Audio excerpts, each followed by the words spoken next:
top 4 sex positions that'll have her falling in love with you and keep her coming back for more. These are designed to make her absolutely obsessed with you. So by the time you're done watching this video, you will be the guy she cannot stop thinking about. So let's talk about why these positions in particular are going to make her fall in love with you. Well, these ones I've picked here today are designed for a few things. One, they're designed for both G-spot and clitoral stimulation, right? So we're hitting 2 pleasure centers at the exact same time. 2, these are designed for a lot of skin-on-skin contact and a lot of intimacy. So it's going to be a lot less hardcore pounding, smashing kind of sex positions. These are going to be a lot more intimate, passionate, and connected sex positions. And thirdly, these are the kinds of sex positions that are going to be very comfortable for you and allow you to be a lot more in control of how long you last. So you can extend that lovemaking session a bit longer, get her to orgasm, have a great time together, and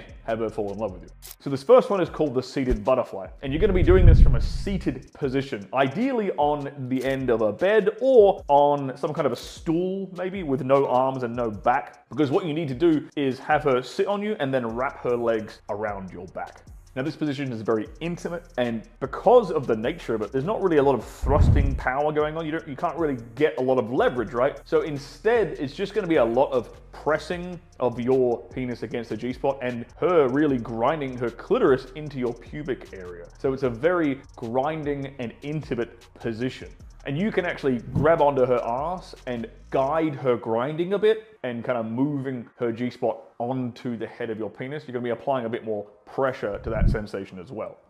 This is also a good position to start in because it allows her body to warm up. It's very intimate. There's a lot of body-on-body contact. Obviously, lots of kissing going on here, touching of all the parts of her body. There's loads of physical contact. Her legs are around you. Your chests are touching. You can kiss her on the breasts. You can grab her around the waist. You can grab her around the arse cheeks. There's lots going on there. And because this is a slow grinding position, it allows time for all that blood flow to reach her vagina, to reach her clitoris, just so you can build up all the sensations and the blood down there so that you can then transition into something that's a little bit more active and passionate, shall we say, later on in the sex session.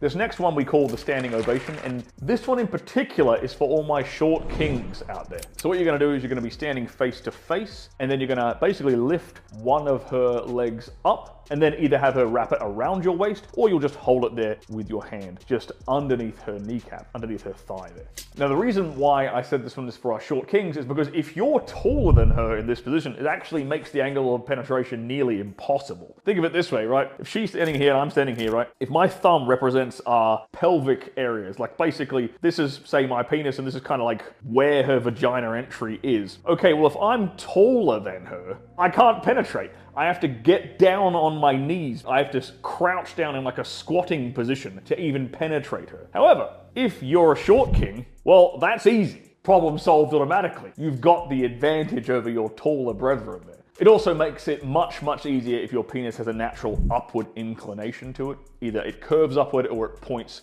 upward when you're fully erect. And in addition, it's also much easier to pull this off if she's wearing high heels, so she's got a couple of inches of extra height, raising her pelvis up at the right angle too. Her wrapping her leg around your waist is also going to help tilt her pelvis at the right angle. And she can also then wrap her arms around the back of your neck and hang onto you like that, so she can lean back a little bit too. And again, that makes the angle of penetration much, much easier. It also allows her to kind of relax into it a little bit, sort of just holding with her arms rather than just putting all the weight on her legs and her thighs, right? Which would take blood and sensation away from where you want it to be. So her hanging on with her arms around your neck actually makes it more enjoyable for her, allows it to be a lot more comfortable, and allows you to kind of like change and adjust that angle of penetration, both you and her really, until you can hit that sweet spot. Now, it's obviously another position with a lot of skin-on-skin contact, very close, very intimate to one another. And this one is actually perfect for those sort of spontaneous, random quickies in a bathroom stall or in some kind of secluded location where you don't really have access to like a surface for you to lay on.